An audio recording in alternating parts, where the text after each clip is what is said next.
Seruput kopi dulu, Lur. Karena yang mau kita bahas kali ini bukan kapal perang biasa. Ini adalah kapal yang oleh banyak pengamat barat disebut sebagai destroyer rasa cruiser, dan oleh China sendiri dijadikan simbol kekuatan laut generasi baru. Namanya Type 055 Renhai Class. Di media sosial, Type 055 sering dilabeli sebagai kapal perang paling kuat di dunia. Klaimnya terdengar bombastis, tapi pertanyaannya sederhana. Apakah ini cuma propaganda? Atau memang ada dasar teknis dan strategis yang bikin kapal ini ditakuti? Secara ukuran saja, Type 055 sudah bikin alis naik. Dengan bobot sekitar 12.000 sampai 11.000 ton, kapal ini jauh lebih besar dibanding destroyer kebanyakan. Bahkan kalau dibandingkan dengan Arleigh Burke milik Amerika Serikat, Type 055 masih unggul dari sisi displacement. Ukuran sebesar ini biasanya identik dengan kapal cruiser, bukan destroyer. Tapi China sengaja menamainya destroyer karena alasan doktrin dan klasifikasi internal mereka. Ukuran besar ini bukan sekadar gaya. Ruang yang luas memungkinkan Type 055 membawa persenjataan, sensor, dan sistem tempur dalam jumlah besar. Salah satu yang paling mencolok adalah sistem Vertical Launch System atau VLS. Total ada 112 sel VLS universal. Angka ini lebih banyak dari Arleigh Burke yang hanya membawa 96 sel dan jauh melampaui destroyer Eropa yang rata-rata hanya 48 sel. Yang menarik, VLS Type 055 bersifat universal.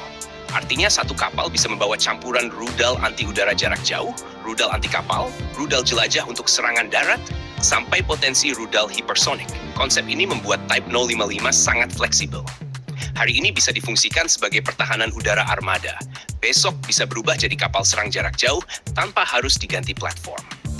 Soal rudal hypersonic, inilah bagian yang bikin banyak analis barat mulai gelisah. China secara terbuka mengembangkan rudal hypersonic untuk platform laut, dan Type 055 disebut sebagai salah satu kandidat utama pembawanya. Kalau skenario ini berjalan penuh, maka waktu reaksi kapal lawan akan semakin sempit. Sistem pertahanan modern dipaksa menghadapi target yang bergerak dengan kecepatan ekstrem dan lintasan sulit diprediksi. Selain daya tembak, Type 055 juga kuat di sektor sensor dan radar. Kapal ini menggunakan radar ESA generasi baru dengan beberapa panel radar yang terintegrasi ke dalam superstruktur. Bukan cuma buat mendeteksi target udara dan permukaan laut, tapi juga untuk mengelola pertempuran secara jaringan. Type 055 dirancang sebagai pusat komando bergerak yang bisa berbagi data dengan kapal lain, pesawat patroli maritim, drone, hingga satelit. Desain lambung dan superstruktur Type 055 juga tidak kalah menarik. Sudut-sudutnya dibuat halus dan tertutup, senjata banyak yang tersembunyi, serta emisi radar ditekan semaksimal mungkin. Ini bukan kapal stealth absolut, tapi cukup untuk mengurangi jarak deteksi musuh. Dalam peperangan laut modern, siapa yang lebih dulu melihat dan mengunci target biasanya punya keunggulan besar. Untuk pertahanan jarak dekat, Type 055 tidak main-main. Kapal ini dilengkapi meriam utama kaliber besar, sistem CIUS, dan lapisan pertahanan terakhir untuk menghadapi rudal jelajah, drone, maupun serangan saturasi. Artinya, kapal ini bukan cuma dirancang untuk menyerang, tapi juga bertahan dalam lingkungan tempur yang padat dan brutal. Lalu muncul pertanyaan klasik. Apakah Type 055 lebih kuat dari kapal perang Amerika Serikat? Jawabannya tidak sesederhana iya atau tidak. Dalam skenario pertempuran dekat wilayah China, di mana Type 055 didukung jaringan radar darat, satelit, dan kekuatan udara, kapal ini bisa menjadi ancaman serius bagi armada manapun. Namun dalam operasi global jarak jauh, Angkatan Laut AS masih unggul dalam hal pengalaman tempur, logistik, dan integrasi Carrier Strike Group. Artinya, Type 055 tidak berdiri sendiri. Kapal ini adalah bagian dari strategi besar China untuk membangun angkatan laut berorientasi Blue Water Navy.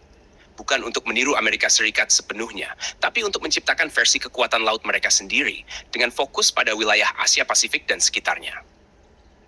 Kesimpulannya, Type 055 bukan sekadar kapal perang besar dengan banyak misil. Ini adalah pernyataan politik, simbol kemajuan industri militer China, dan alat tekanan strategis di laut. Keberadaannya memaksa negara lain menghitung ulang keseimbangan kekuatan laut, terutama di kawasan yang sensitif. Gimana menurut kalian, Lur? Apakah Type 055 pantas disebut sebagai destroyer paling kuat di dunia saat ini? Atau masih kalah dari armada barat dari sisi pengalaman dan jaringan global? Seperti biasa, jangan lupa subscribe, like, dan komen di bawah sambil